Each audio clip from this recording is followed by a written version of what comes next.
Mereka ini adalah generasi masa depan ya.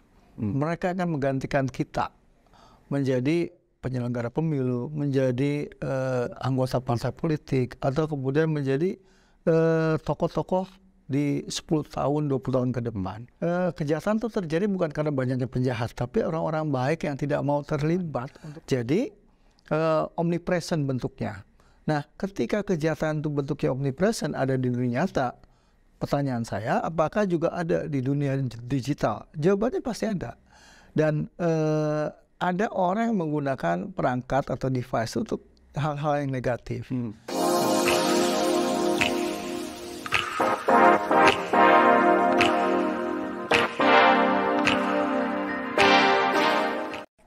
Assalamualaikum warahmatullahi wabarakatuh. Shalom, namo buddhaya, salam kebajikan, Om Swastiastu.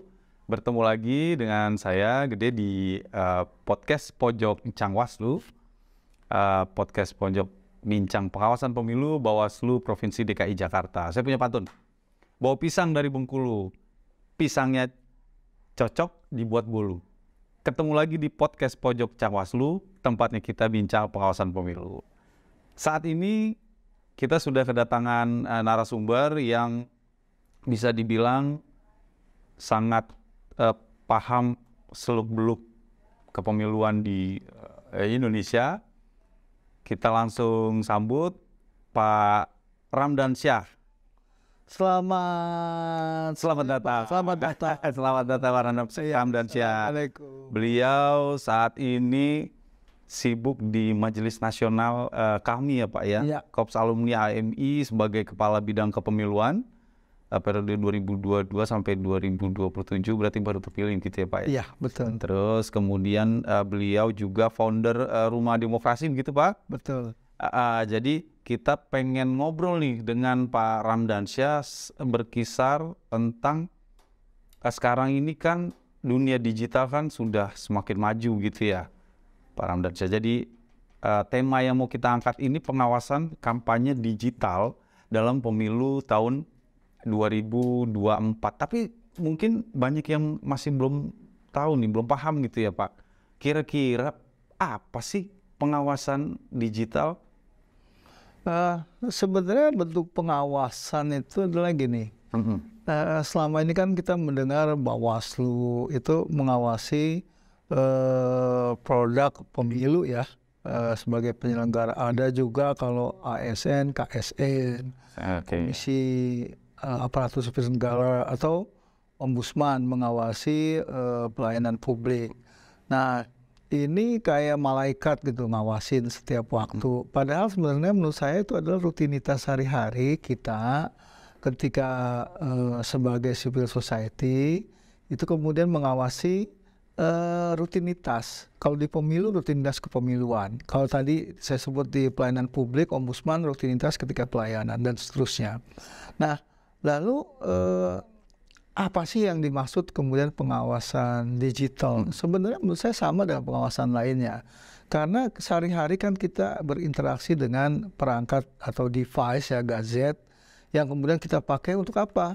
Untuk kehidupan sehari-hari, untuk membantu kita. Tapi kemudian seperti dunia nyata ya, kalau di kriminologi saya ada yang namanya ikonnya seperti ini. Kejahatan itu hadir di mana saja dan kapan saja, seperti sebuah produk minuman. Jadi omnipresent bentuknya. Nah, ketika kejahatan itu bentuknya omnipresent ada di dunia nyata, pertanyaan saya, apakah juga ada di dunia digital? Jawabannya pasti ada. Dan ada orang yang menggunakan perangkat atau device untuk hal-hal yang negatif. Mau pornografi, kejahatan, skimming, kemudian kejahatan perbankan, termasuk juga dalam penyelenggaraan pemilu. Dalam pemilu ada upaya untuk menggunakan perangkat digital untuk kemudian satu mengadu domba. Ada perangkat kemudian melakukan black campaign. Ada kemudian untuk produk-produk yang menurut saya merugikan orang lain ataupun masyarakat banyak dengan informasi palsu. Itu kemudian perlu nggak diawasi? Jawabannya sama tadi. Dalam dunia offline atau dunia nyata, itu diawasi oleh banyak lembaga, banyak pihak, termasuk juga misalkan di sini kayak Bawaslu. Tetapi kemudian apakah pengawasan digital perlu diawasi oleh lembaga? Jawaban saya ya. Karena apa? Ada lembaga tadi, ASN. Apakah kemudian ASN hanya mengawasi di dunia real? Tidak. Ketika statement-statement aparatur sipil negara itu merugikan banyak pihak, misalkan dalam kasus statement Oknum BRIN misalkan ya, yang statementnya itu kemudian di luar kapasitas, di luar kemudian kewenangannya dia, menyebabkan kemudian orang bereaksi. Perlu nggak kemudian itu diawasi? Jawaban saya perlu diawasi. Siapa yang ngawasi? Bisa dari lembaganya sendiri sebagai kode etik, lembaga etik. Kedua, oleh lembaga yang terkait dengan ASN itu sendiri. Atau oleh siapa? Oleh masyarakat. Karena mau polisi ada 1.000, 1 juta, tapi kemudian kalau tidak ada partisipasi publik, partisipasi masyarakat untuk ikut mengawasi, maka ya tidak ada pengawasan efektif. Tidak ada namanya penegakan hukum yang efektif. Sehingga kemudian masyarakat itu turut serta untuk melakukan pengawasan. Oke, berarti tetap ujung-ujungnya kita meminta kepada masyarakat untuk turut aktif dalam pengawasan di dunia digital ini, begitu ya kurang lebih ya Pak ya? Sudah pasti begitu, tidak hanya pengawas saja, penyelenggara maksudnya begitu. Itu rumus. Jadi berapapun rasio polisi, misalkan rasio polisi di Indonesia kan sedikit kurang dibandingkan di banyak negara yang maju, rasionya semakin besar. Asumsinya adalah semakin besar jumlah aparat penegak hukum, maka kemudian kejahatan bisa diatasi. Itu menurut saya rumus yang kurang pas, karena misalkan di Jepang dengan konsep Koban atau polisi masyarakat, itu dikenal lah. Polisi pemasyarakat itu polisi masyarakat namanya. Ketika melibatkan banyak orang, banyak pihak, di sini ada misalkan pertahanan sipil ya, teman-teman kita yang kemudian mengawasi siang malam seperti itu, dan kemudian ada warga masyarakat biasa yang ikut terlibat untuk keliling, kemudian melakukan kontrol malam hari, dulu namanya siskamling ya. Itu menyebabkan pengawasan efektif. Karena apa? Semua dilibatkan. Tapi kalau hanya dilibatkan sama orang yang kita bayar atau hanya kepada aparat penegak hukum semata, maka efektivitas itu akan menjadi rendah. Kenapa? Orang nggak peduli. Karena dalam teori the broken windows theory, dalam teori kriminologi, ketika ada jendela pecah dan masyarakat semua mengawasi jendela tersebut, maka maling nggak akan masuk. Tetapi ketika ada jendela pecah dan kemudian masyarakatnya nggak peduli, mau 1-2 maling kan masuk. Rumah itu bukan lagi pecah jendelanya, pintu-pintunya akan hilang, bahkan rumahnya akan hilang. Sehingga kemudian kalau kita menyerahkan misalnya aparat penegak hukum untuk awasin yang namanya jendela pecah tadi, berapa lama aparat penegak hukum akan datang? Kemudian berapa kemudian efektif kemudian itu bisa orang tidak akan masuk ke dalam rumah yang jendelanya pecah. Menurut saya balik lagi, masyarakat itu menjadi penting sebagai kunci terhadap pengawasan dalam bentuk apapun, dalam pemilu, dalam pidana, maupun kasus-kasus lainnya. Jadi sangat penting berarti ya Pak ya, menuju 2024 ini pengawasan di dunia digital atau di media sosial gitu ya. Tapi melihat di pemilu 2019 kan sebenarnya media sosial ini sudah digunakan peserta pemilu untuk mengkampanyekan visi misinya, untuk hal yang positif memang menyampaikan visi misi, kemudian mempromosikan diri atau partainya. Tapi ada juga sisi negatifnya begitu, penyebaran hoax, kemudian pembelahan antara pihak A dan pihak B begitu. Nah ini bagaimana melihat di 2024 ini, kalau misalnya kita berkaca 2019 bisa seperti itu, apakah 2024 juga bisa seperti itu?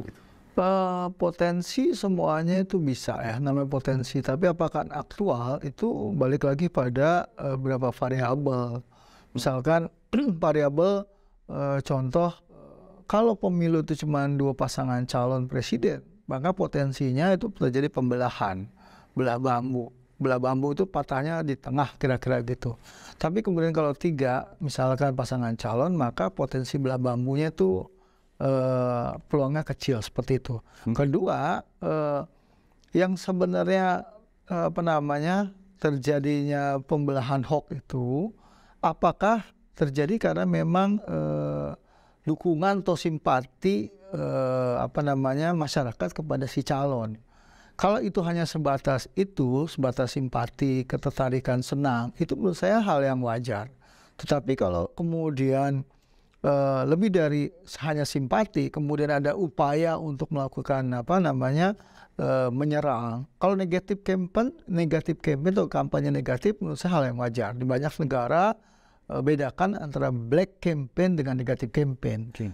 Kalau negatif campaign itu lawan dari positif campaign. Misalkan saya punya prestasi 1, 2, 3 sampai 100, tapi kemudian saya bisa counter bahwa Anda prestasi itu nggak ada tuh nomor 50 sampai 100. Buktinya apa? Buktinya bahwa ini indeks yang kita lihat, pengukuran yang kita buat, atau kemudian hasil survei tidak menunjukkan ini. Itu adalah negatif campaign. Itu salah satu upaya membuat masyarakat cerdas, punya informasi banyak terhadap calon. Okay. Tetapi namanya black campaign, sesuatu yang dibuat-buat, sesuatu mengada-ada, hoax. Tanpa data. Apa? Tanpa data. Tanpa data. Bahkan kemudian itu kira-kira mau bahasa saya adalah kill the messenger. Dia mau membunuh si pembawa pesan atau membunuh yang namanya si calon presiden atau kemudian calon anggota legislatif bukan pada message-nya, bukan pada pesannya. Benar nggak kalau dia campaign pilih saya, maka kemudian saya akan mewujudkan yang namanya pertanian itu kan lebih maju seperti di Jepang misalkan. Lalu kita punya track record loh, orang ini kan nggak punya konsep, nggak punya kemudian pengetahuan tentang pertanian. Kemudian kita counter, itu ada hal yang namanya negatif campaign, bukan black campaign. Artinya boleh mengcounter orang ini kira-kira punya pengetahuan, kemudian kita kejar lagi. Seperti apa yang diinginkan? Misalkan konsep terkait dengan dilarang namanya impor produk pertanian di masa panen raya misalkan, dalam musim panen raya. Kan itu sebuah konsep atau undang-undang atau peraturan yang kemarin di Kementerian Pertanian, konsep ini kan kemudian cukup menyenangkan kita semua, tetapi secara realistis itu nggak bisa. Karena apa? Kita sudah menyetujui atau meratifikasi perjanjian WTO, World Trade Organization. Kita sudah sepakat di Bali bahwa kita sepakat dengan yang namanya tidak ada pembatasan yang namanya impor. Sehingga pada saat itu hanya India misalkan yang menolak terkait untuk ratifikasi. Sehingga kemudian ketika kita membuat produk tidak melakukan impor di masa panen raya, oh itu ideal, itu sangat diinginkan. Tetapi secara realistis kita akhirnya terbawa mana? Dibawa ke sidang WTO, ke sidang internasional, sehingga kemudian harus kena denda. Berapa triliun? 2 atau 4 triliun seingat saya. Sehingga kemudian hal seperti ini boleh saja disampaikan oleh calon presiden misalkan, tetapi kemudian tidak realistis. Kemudian saya boleh dong sebagai misalkan masyarakat bertanya, ini realistis atau tidak? Karena kalau tidak realistis kita harus bayar 2-4 triliun. Sampai ke banding kita pun kalah. Nah artinya ini bukan suatu black campaign, tapi negatif campaign. Nah menurut saya masyarakat harus cerdas, yang kemudian ini bukan bentuk yang namanya dilarang dalam lalu lintas media digital, kampanye digital atau kemudian di Facebook, YouTube, kemudian satu lagi misalkan di WhatsApp, sah-sah saja untuk melakukan itu gitu.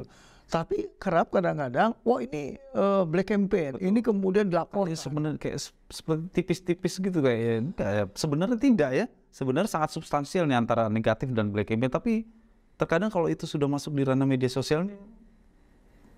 Justru saya keberatan dalam teorinya ruang publik yang habermas misalkan ya, bahwa semua orang tuh dianggap sama. Yang satu dalam ruang publik atau ruang dialog antara komunikator dengan komunikannya atau kemudian antara orang bicara ini harus dalam derajat yang sama. Harus misalkan si A punya pengetahuan yang sama. Kemudian dilakukan terus-menerus dan berulang kali. Tidak bisa sekali. Tapi dalam ruang publik hari ini kita nggak tahu siapa lawan bicara kita, terutama di Facebook atau kemudian di IG. Atau yang lainnya di Twitter, sehingga kemudian yang terjadi bukan memberikan informasi untuk mengkonstruksi sebuah kebenaran, tetapi justru itu menjatuhkan. Kemudian kebenaran malah tidak tampak. Malah liar, malah kemudian tidak tampak sama sekali kebenaran. Justru dalam ruang publik itu kita mau merekonstruksi sebuah realitas. Nah, ini yang sebenarnya tidak terjadi di Facebook. Makanya kemudian saya melihat buat apa kita kemudian melakukan melayani misalkan anak di bawah umur yang kemudian memasukkan identitas, kemudian kita berdialog dengan anak di bawah umur. Menurut saya itu tidak sesuai dengan yang namanya konstruksi ruang publik yang Habermas misalkan. Nah, dalam ruang publik yang kemudian kalau kita ketemu seperti ini tetap berhadapan, oh ini orang punya pengetahuan cukup, sehingga kemudian saya melakukan dialog atau podcast seperti ini dengan Anda misalkan tidak dari nol atau tidak dari satu atau dua. Kita udah mulai pada pembicaraan komunikasi yang kemudian seimbang, yang kemudian dimulai dari 5 atau dari 10 dengan skala 100. Tapi kalau kita dari anak-anak yang misalnya SD yang kemudian di Facebook pakai identitas umur dia palsukan, orang itu nggak punya pengetahuan gitu yang cukup, sehingga kemudian tidak akan muncul yang namanya komunikasi. Berarti salah satu kuncinya ini bisa menahan jarimu untuk bisa berkomentar di media sosial. Ini bisa jadi satu campaign nggak kira-kira?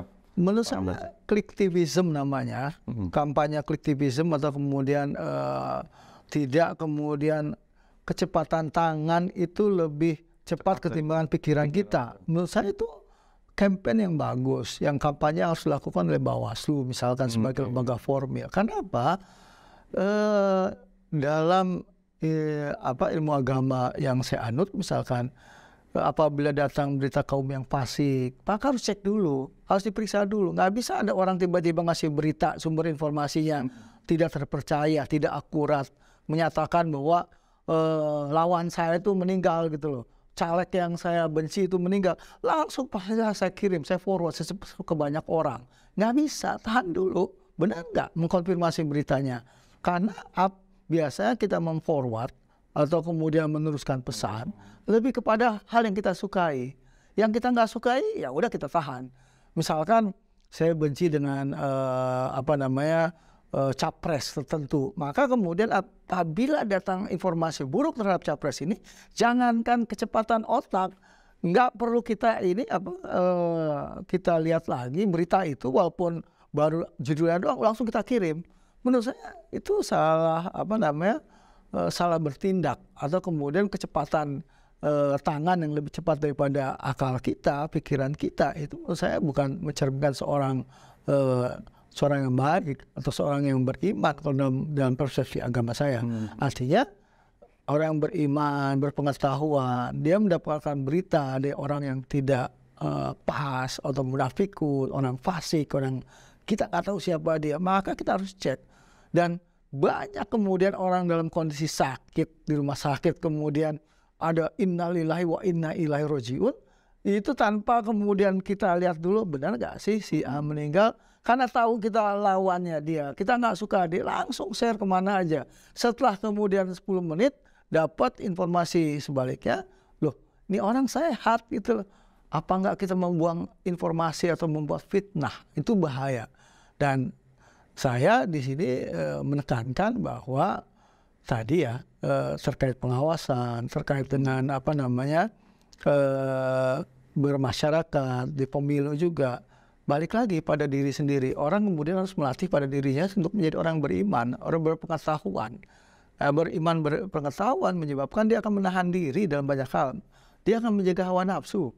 Termasuk hawa nafsu tadi berkampanye yang negatif tadi, berkampanye yang black campaign tadi. Karena apa? Black campaign itu sebenarnya fitnah gitu loh. Dan fitnah itu dosa. Nah, hari ini kampanye ini kalau disampaikan kepada pemuka agama, mau Islam, Kristen, Hindu, Buddha, di setiap agama pasti akan menyampaikan bahwa Anda memfitnah orang itu lebih kejam daripada pembunuhan. Karena apa? Dampaknya itu sangat besar sekali. Nah, ini yang menurut saya campaign di media sosial juga harus melibatkan tokoh-tokoh agama. Karena mereka kunci untuk menjelaskan bahwa iman, kemudian hawa nafsu, itu harus dijaga gitu loh. Iman itu menjaga hawa nafsu, tidak kemudian muncul begitu saja. Jadi kemudian tidak ada super ego versinya Freud yang kemudian yang bisa mengatur lepas begitu saja, nggak bisa gitu. Jadi poin kedua yang paling penting setelah tahan egomu dan jarimu, kita bekerja sama dengan pemuka-pemuka agama untuk syiar juga ya, untuk ceramah juga soal bagaimana fitnah itu apabila kita tidak memilah-milih sumber berita, itu bisa menjadi fitnah yang sangat bisa dibilang mematikan gitu, kurang lebih ya kali ya. Ya, bisa seperti itu. Oh iya, karena fitnah itu lebih kejam dari pembunuhan. Itu dampaknya itu kan orang yang nggak salah jadi salah. Orang kemudian tidak melakukan apa-apa akhirnya mungkin terbunuh atau celaka. Nah, itu kan sesuatu perbuatan dosa, membunuh orang tanpa kemudian kita bertanggung jawab. Kita hanya melemparkan isu, kemudian terjadi konflik horizontal antara etnis, politik identitas kemudian muncul. Yang dosa siapa? Yang menyebarkan berita, termasuk terlibat. Jangan kemudian cuci tangan, oh enggak, kita enggak terlibat. Itu yang berantem itu, yang konflik kemudian terjadi bunuh-bunuhan, Anda terlibat karena Anda mengirimkan pesan pada keduanya gitu loh. Yang sebab menjadi belah bambu, saling menyerang. Politik identitas itu kan tinggal butuh yang namanya kompornya, ya kan? Sama-sama sudah punya identitas A, identitas B. Nah, kalau dua-duanya punya kesadaran cukup, maka nggak akan pernah konflik. Tetapi hari ini dengan informasi yang kurang, pengetahuannya juga kurang, masyarakat kita kan mudah sekali kompor. Apalagi kemudian udah bicara identitas etnis dia, agama, itu sangat mudah untuk kemudian dibakar, kemudian menjadi ya perang yang saudara, bahkan yang hari ini terjadi banyak negara seperti Sudan atau kemudian di Irak, di Suriah. Tapi dari tadi kita ngomongin soal sisi warga negara atau pemilih gitu ya Pak ya. Kalau dari sisi peserta, yang kita tahu nanti masa kampanye ini kan hanya selama 75 hari gitu ya. Dipotong setengah lah, kurang lebih gitu dari pemilu sebelumnya gitu. Ini dunia digital ini menurut saya bisa jadi alat yang penting untuk memangkas kampanye secara langsung gitu. Bisa menjadi alat kampanye yang efektif gitu. Nah, menurut saya, menurut Pak Ramdansyah bagaimana? 75 hari masa kampanye, kemudian apa yang akan terjadi di dunia digital terkait itu gitu? Kalau menurut saya jangan pernah terjebak pada rumusan kampanye kampanye terbuka. Yang 75 hari kan lebih pada kampanye terbuka. Bukan pada kampanye yang day by day, face to face. Itu kan kapan saja, di mana saja. Seorang caleg, seorang anggota partai politik itu harus menyampaikan pesan kepada publik setiap hari gitu. Di 75 hari itu. Iya. Kan 75 hari itu masa kampanye terbuka. Iya, Kampanye yang terbatas, yang 100 orang atau berapa jumlah sedikit, kemudian kampanye yang menengah, dan kemudian kampanye terbuka yang dengan jumlah massa lebih dari 1.000. Nah, maksud saya, masyarakat kan harus dibuat cerdas. Yang namanya campaign itu mengajak orang kan. Boleh nggak sih? Boleh. Dalam pemilu boleh nggak? Boleh. Dalam pemilu itu tidak semua serba dilarang, tidak semua serba boleh, ada batasannya. Jadi boleh nggak kemudian kita melakukan kampanye sebelum, bahasanya bukan gitu, boleh nggak kita melakukan sosialisasi sebelum 75 hari nanti kampanye terbuka? Boleh menurut saya. Kenapa? Partai itu dia punya program, kemudian caleg-calegnya itu boleh menyampaikan hal ini pada publik melalui ruang publik manapun. Di mana? Facebook, kemudian WA. Karena apa? Masyarakat harus cerdas. Sehingga kemudian ketika memilih, informasi sudah cukup banyak, sehingga kemudian dia kan memilih dengan kemudian sangat rasional gitu loh. Saya akan pilih si A, karena si A punya misi visi program yang menurut saya sangat cocok dengan campaign kesehatan saya. Saya kan butuh yang namanya jaminan sosial misalkan. Nah, ketika ada partai yang menawarkan tentang masalah kesehatan, kemudian masalah social security, BPJS-nya sekian, misalnya kemudian kartu Jakarta Pintar misalkan, atau produk-produk kampanye lainnya, Nah, ini kan sesuai dengan, oh ini saya memilih karena dia mengkampanyekan produk yang sesuai dengan keinginan saya. Dan dalam pemilu kan itu pasar gitu, pasar simbol yang harus diperebutkan oleh yang namanya partai, caleg, kemudian orang kemudian memilih membeli barang itu. Nah, ketika kita ke pasar, informasi nggak ada tentang harga cabai berapa, yang dijual cabai merah, cabai keriting, atau cabai apa gitu loh. Bawangnya bawang merah, bawang putih, bawang bombay. Kalau nggak ada informasi terkait dengan pertama produknya, kedua harganya, ngapain kita ke pasar gitu loh. Karena di pasar itu ketika kita mau ke pasar, kita akan membuat putusan hari ini bikin sayur asem misalkan, maka saya harus beli yang namanya melinjo, kemudian asamnya, kemudian saya harus beli tangkilnya dan seterusnya. Artinya dari rumah saya sudah bawa bekal, saya akan beli produk ABCD yang sesuai dengan keinginan saya. Itu pasar simbolik, modal yang saya bawa saya akan tukarkan. Nah, kalau masyarakat nggak dapat informasi apapun, tidak disampaikan oleh partai maupun anggota legislatif, bahkan misalkan Bawaslu kemudian menahan informasi ini, oh dosa. Kami nggak punya informasi apapun ketika hari H, dan itu berbahaya sekali menurut saya. Makanya kemudian jangan menganggap semua itu serba dilarang. Kemudian orang kemudian baru posting, sebaiknya pilih partai yang kemudian mengaspirasikan suara rakyat. Disampaikan oleh misalkan civil society, LSM, NGO menyampaikan seperti itu. Kampanyenya pilihlah yang kemudian tidak menggunakan mengajak untuk memilih berdasarkan uang. Jangan kemudian mendorong masyarakat memilih karena uang misal. Itu kan pesan yang kemudian jangan ya, tapi kemudian si KPU-nya, kemudian si pedagang-pedagangnya itu harus kemudian jualan. Pilih nih harga cabainya lebih murah. Ini cabai kita lebih mahal karena cabai kita cabai impor misalkan. Nah, informasi yang cukup itu menyebabkan masyarakat cerdas. Ketika informasi itu tidak disampaikan, kemudian informasi sepotong-sepotong, bahkan bercampur dengan hoax, wah harga cabai di tempatnya si A misalkan, itu cabainya mahal, padahal belum tentu. Informasi seperti itu kan merugikan siapa? Pembeli, buyer. Atau kemudian ada hoax cabai di sana busuk semua, padahal nggak busuk. Nah, ini yang kemudian informasi yang distorsi ini yang kemudian harus dikelirkan, yang kemudian diawasi oleh Bawaslu. Nah, orang yang melakukan penyebaran informasi hoax ini kemudian harus ditangkap. Karena apa? Ya, dia tidak bertanggung jawab. Orang dirugikan karena informasi yang disebarkan itu. Bahkan informasi membelah tadi, cabai di sini udah busuk. Menyebabkan para pedagang ribut, berantem gitu loh. Loh, ada fungsi yang bisa dilakukan siapa? Pengawas pedagang pasar, pengawas pedagang pasar. Dalam hal ini misalkan dalam pemilu Bawaslu, ada siapa? Kalau ombudsman tadi saya bilang ketika memberikan pelayanan buruk, ternyata yang diminta A dikasih B.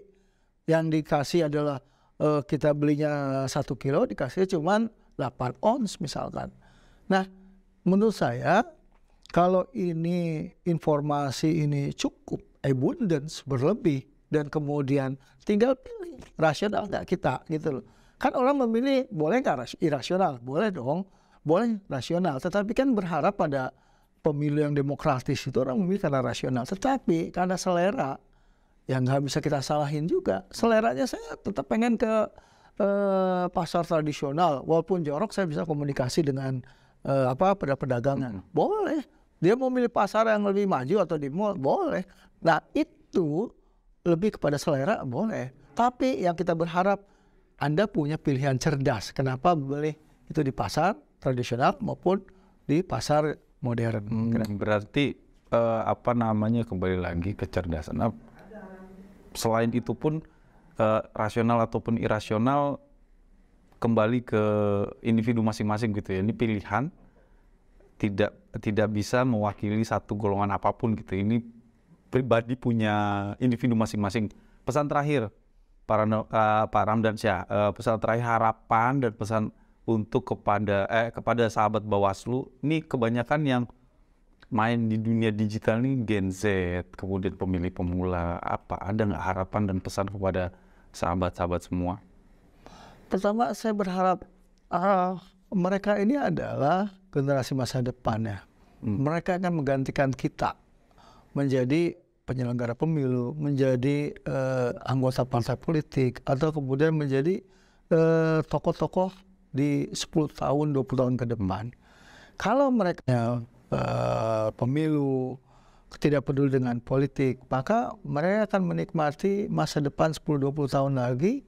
Ya, bahasa saya yang saya pakai ya, kejahatan itu terjadi bukan karena banyaknya penjahat, tapi orang-orang baik yang tidak mau terlibat untuk kemudian menjadi, katakanlah, terlibat dalam menjaga kebaikan, terlibat untuk menjadi politisi, terlibat menjadi KPU yang baik dan cerdas, menjadi penyelenggara yang baik dan cerdas. Artinya saya berharap mereka ini terjunlah ke politik untuk kemudian mereka kan masih punya moral yang bersih, yang teman-teman itu kan yang masih punya menjaga etika, karena mereka kan berasal dari bawah, dari masyarakat yang kemudian pendatang-pendatang baru yang belum tercemarkan karena mereka punya idealisme. Saya berharap mereka menjadi menggantikan kita, tapi untuk menggantikan kita sebagai pengamat pemilu, penyelenggara pemilu, ya mereka harus punya pengetahuan gitu loh, harus cerdas dan harus punya eksistensi. Kalau nggak mereka cerdas dan tidak punya eksistensi, ya mereka nggak mungkin akan menggantikan kita. Yang akan menggantikan kita adalah orang-orang tua di Bawaslu-nya, nanti udah tua sampai berapa periode dia akan jadi Bawaslu. KPU juga sama. Tidak ada yang namanya regenerasi. Jadi saya berharap terjunlah ke dalam dunia nyata. Kemudian Anda juga bisa mengawasi dunia digital, dan juga nanti saya berharap mereka akan menjadi dalam kampanye digital itu ada namanya profiling ya. Profiling itu adalah Anda ketika mau terjun dalam dunia digital dengan profiling itu, artificial intelligence, Anda tuh bisa lebih cerdas memangkas yang namanya keburukan-keburukan media digital yang kemudian dipergunakan secara salah oleh banyak orang. Nanti saya berharap mereka lebih cerdas dengan kemampuan artificial intelligence yang kemudian mereka bisa gunakan dan manfaatkan, sehingga kemudian dunia digital kita akan jadi lebih indah dari warna aslinya gitu loh. Baik. Itu kayak pesan ini loh, pesan dulu Fujifilm. Ambil slogannya Fujifilm gitu ya. Jadi banyak nih sahabat jika ingin Indonesia ini menjadi lebih baik, terjunlah politik. Namun politik itu butuh kecerdasan, butuh ilmu pengetahuan, butuh eksistensi, begitu kurang lebih ya. Baik, Pak Ramdansyah, terima kasih atas waktu dan ilmunya. Semoga bermanfaat untuk sahabat dimanapun kalian berada. Ketemu lagi kita di podcast Pojok Encang-Waslu berikutnya. Akhir kata, wassalamualaikum warahmatullahi wabarakatuh. Om Santi Om. Terima kasih. Terima kasih Pak Ramdansyah.